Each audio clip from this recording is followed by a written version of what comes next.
Hello po mga kababayan at mga kaibigan, mga katokis, mga kapots.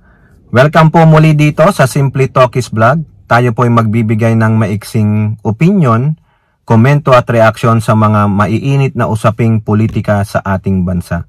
Shout out po muli lahat sa inyo. May God bless us all. May God bless our country, the Philippines, and may God bless and protect the Marcos administration from the forces of all evil and the evildoers. So, mga kababayan, alam nyo naman may parating na eleksyon itong Mayo, kaya mainit po ngayon ang usaping politika sa ating bansa, no? Marami po diyan ang napapatawag ng COMELEC show cause order para sa kanilang mga sexist comment, sa kanilang mga discrimination, racial slur, sa mga mga maling pananalita ng mga ilang kandidato, no? Ganun din kabi-kabila ang mga hindi magagandang pangyayari tulad ng krimen, no, sa campaign. Mga magkakalaban sa politika, gusto ewan ko, ganun siguro kadumi ang politika. At meron pang nagsasabi diyan na kung meron mang manunuhol sa inyo, bibili ng boto nyo, tanggapin lang daw po yung pera, pero bumoto ng tama. Hindi nyo po kasalanan na kayo inaabutan ng pera kasi pera po yan kung kailangan ninyo, pero wag nyong iboto yung mga taong ganun kasi kukunin din po yan sa kaban ng bayan at sinong maghihirap? Kayo din po.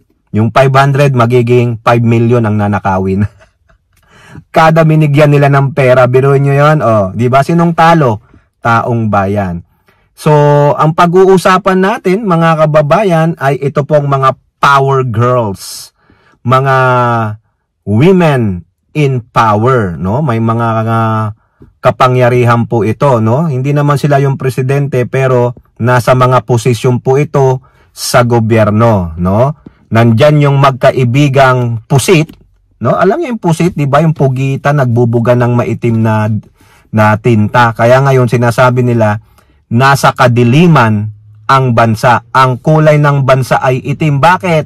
Inutusan na ba kayo ni Ursula? Mga mga animals itong magkaibigan na plastic na ito at mga sinungaling, no? Ngayon, na-back at you ba sila dyan?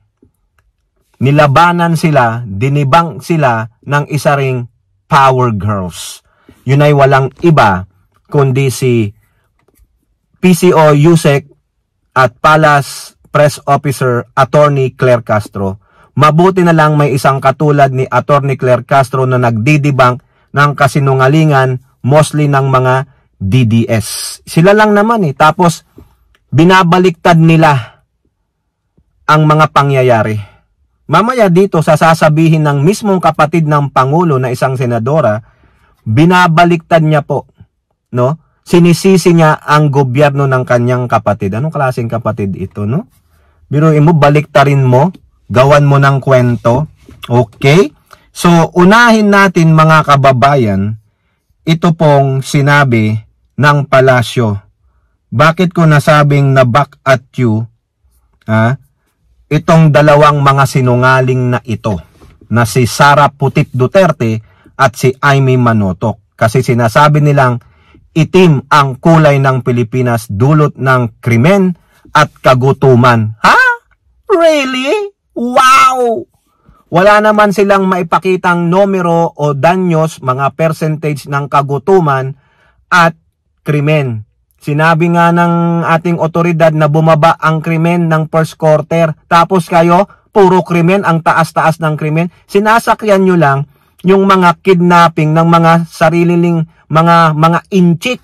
O ang sabi nga dyan, nakabasa ako ng isang article na ang mga gumagawa ng ganon sa mga negosyanteng inchik na sa Pilipinas ay yung mga nandoon sa mainland China, nag-uutos, mga mandarambong doon sa China, mga gang, na dukutin ito dahil nga target sila Ang ginagamit nila ay yung mga rogue na mga kapulisan at mga salaulang mga kababayan natin na nagpapagamit. So yun, sinasakyan nila, pilit nilang inararatiba. Pero ang katotohanan sa mayoryang Pilipino, ay, di naman totoo yan. Oo, mga bitter lang yan. Gusto lang kunin ang kapangyarihan sa Pangulong Marcos para mapagtakpan ang katarantaduhan, ang kadiliman ng mga Duterte. O si Digong nandun, nakahiga sa dahig. Si Putit, merong impeachment case. O di ba?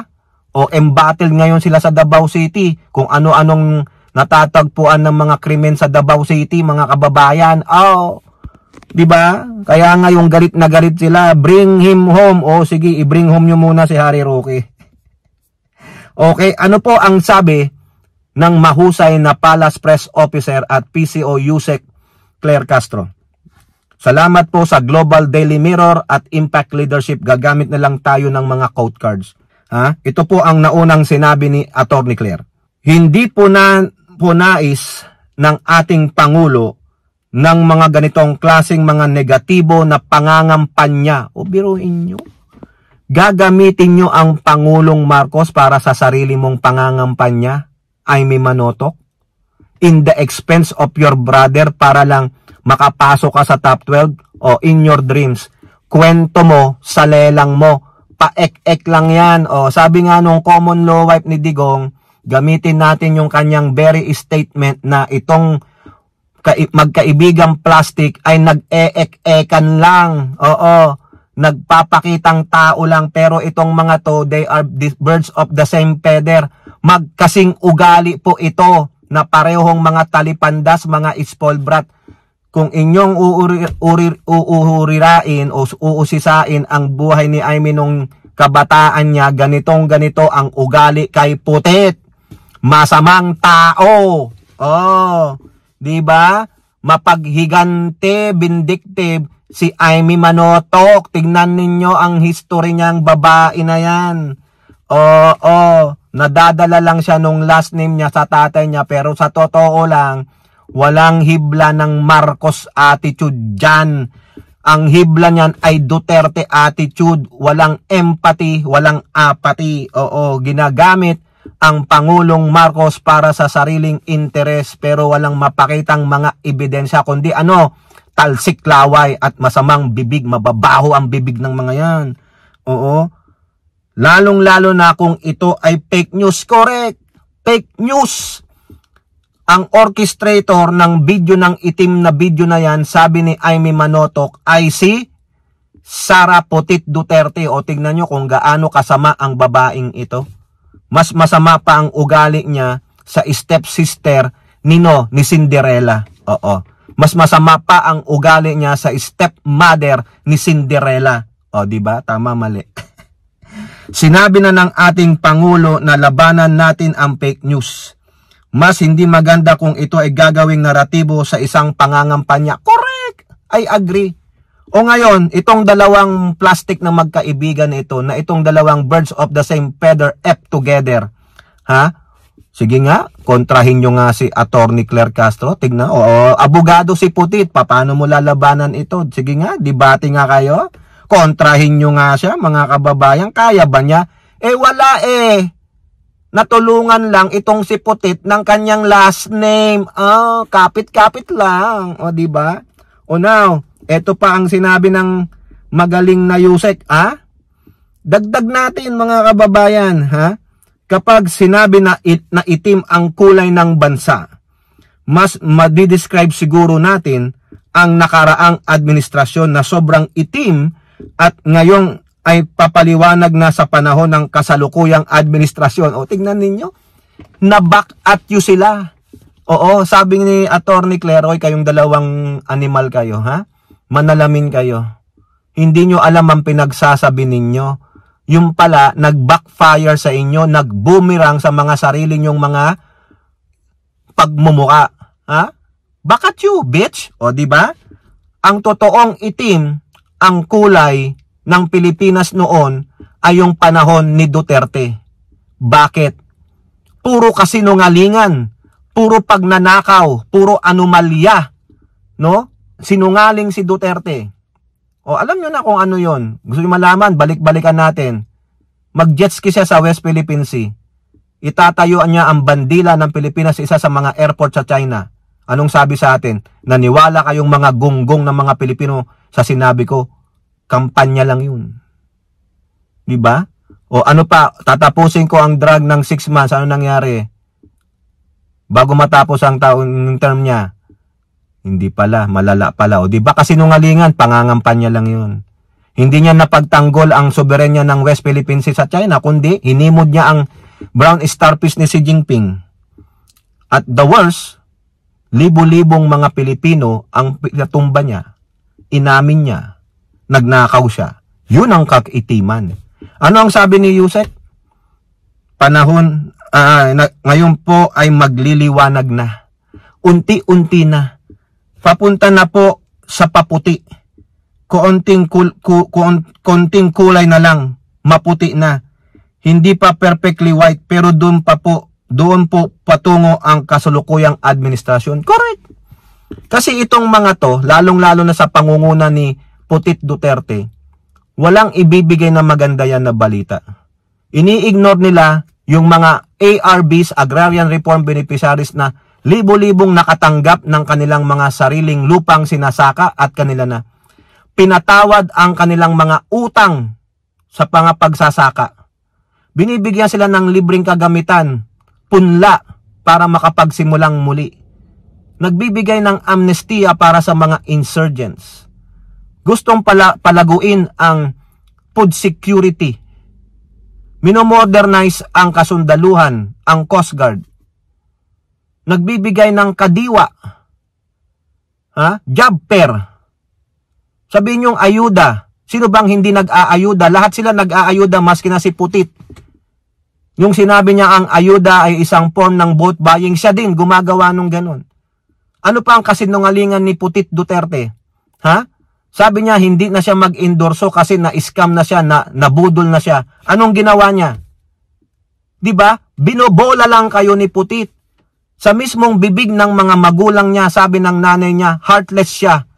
Sabi ng tatay niya, ginajaming lang kayo niyan. O paano nyo paniniwalaan ang taong ito na mismong magulang na ang nagsabi ng kanyang mga kahinaan, ang kanyang pag-uugali? Spoiled brat, mga kababayan, base sa mga nakapalibot, nakasoobserba sa tatay niya. Spoiled brat ang mga anak ni Duterte, hindi pinalaki ng tama. Tapos pinaniniwalaan nyo? Nagnanaratiba ng mali, sinungaling. Walang mapakita, hindi niya madepensa yung mga acknowledgement receipt, hindi niya madepensa yung mga sobreng pinamigay niya na may mga witnesses na nakatanggap ng sobre. O si Pebbles Cunanan na bumaliktad galing sa kanilang inner circle. Sino ang kumukumpas sa mga DDS? Sino ang nagbibigay ng pondo sa mga DDS? Diba? Si Pebbles Cunanan tumanggap ng 15,000 sa isang sobre. Kanino galing? Diba? Credible ba si Pebbles Cunanan? With the certainty of 90%, tatanggapin ko. Kasi galing siya sa loob. Hindi nila ngayon makontra yun. Hindi nila tunay na ma-authenticate yung sinasabi nilang pulboronic video, pero sinasabi lang nila sa laway nila, totoo yan, authentic yan. Wala po eh. Ngayon, binalikan sila ni Attorney Claire Castro. Yung kadiliman o itim na kulay ng bansa ngayon, yan po ay nag-a-apply sa panahon ni Duterte. Sobrang dilim noon. Ang daming naghirap, nagutom, namatay noong pandemya na hindi niya tinulungan, inignore. Pati yung nagsagawa ng community party, hinuhuli. Maganda naman pala ang layunin ng community party. Yung mga jeepney drivers, nagmamalimos, nagmamakaawa, na bigyan sila ng kabuhayan. Wala po. Tapos nangutang, nasayang yung mga vaccines, hindi naman pala tinusok. Diba? Dapat imbestigahan yan, mga imbestigahan si Bongo. Ayan. Okay? Next, punta tayo dito kay Imee Marcos. Yan. Ito, nagmamalinis ang inyong Senadora Imee Manotoc. Sorry naman kung Marcos ulit na slip of the tongue. Binabaliktad niya po ang kanyang kapatid. Sabi ko sa inyo kanina eh. They're trying to put down to destabilize the legitimate presidency of Bongbong Marcos. Kasi gahaman sila sa kapangyarihan. Gagawin nila lahat, even the sister, na sinasabi niyang proprotektahan niya ang legasya ng kanyang ama. Ayan, nakikisama siya sa drama ng mga Duterte na gahaman sa kapangyarihan. Ano ang sabi ni Imee na pambabaliktad? Pilipinas Today, salamat po. Senator Imee kay PBBM, nauubos ang panahon sa away politika. Ang akin kasi, napakaswerte na naming pamilya. Binigyan kami ng pagkakataon ulit na makabalik at linawin ang tunay na legacy. Ika nga ng aking ama ngayon parang nasasayangan ako dahil ito nga 3 taon na nauubos ang panahon sa politika sa paghihiganti, pakikipag-away. Teka muna. Tingnan ninyo paano niya binaliktad. Nakikipag-away daw ang administrasyong Marcos. Kanino? Pinatulan ba ng administrasyong Marcos ang pangbubuli ng mga Duterte? Pinatulan ba ng Pangulong Marcos na tawagin siyang bangag, naglabas pa ng pulboronic video na nakita ng buong mundo at napatunayang peke? Diba? Nakikipag-away ba siya?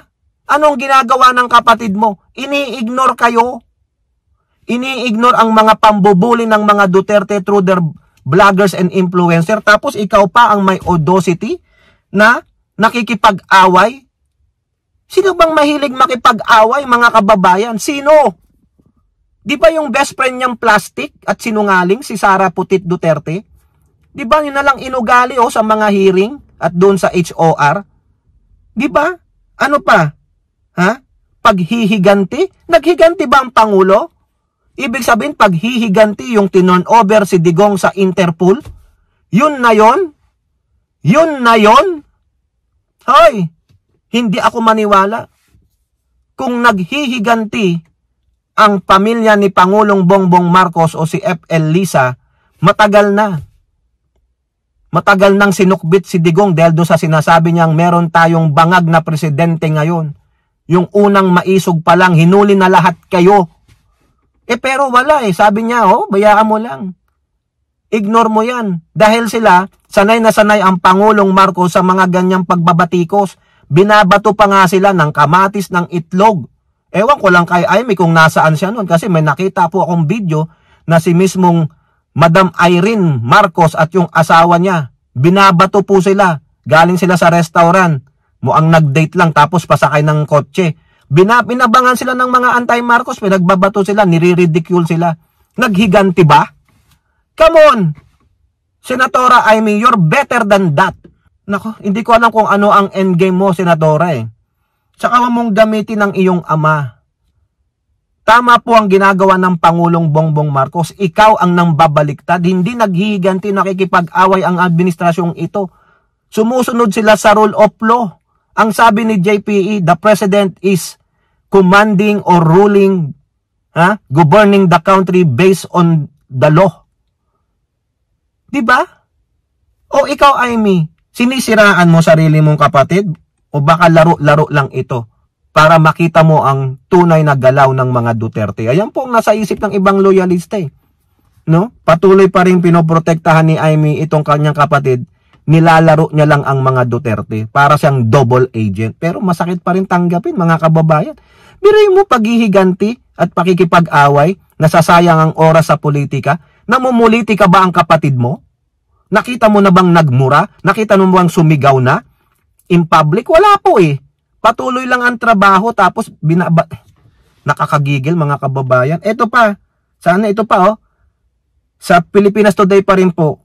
Kaya sana pinagdadasal ko lagi ang aking kapatid na mabalik sa tamang landas dahil hindi na tama itong mga pangyayari. Itong politika na mapaghiganti. O yun na naman, mapang-api daw. Sino? Sinong ginigipit? Magbigay kayo ng ebidensya, si Digong? Kasalanan ni Digong yun. Sarili niyang gawa yun, hindi gawa ng Pangulo, di ba? Nako, ewan ko. Namumulitika, ikaw ang namumulitika, trapong-trapo ka, Senadora Amy. Pasensya naman Baka in aid of your re-election, ginagamit mo ang kapatid mo, but that's a good one. Sorry po pasensya naman. Hindi po ako maniwala sa mga pinagsasabi mo. It is you and the Duterte doing this. Binabaliktad nyo, deflection, diyan kayo magaling. Okay? So kayo po, ano pong inyong masasabi? Comment down below and don't forget to like and share. Hope to see you in the next videos. Bye-bye. God bless.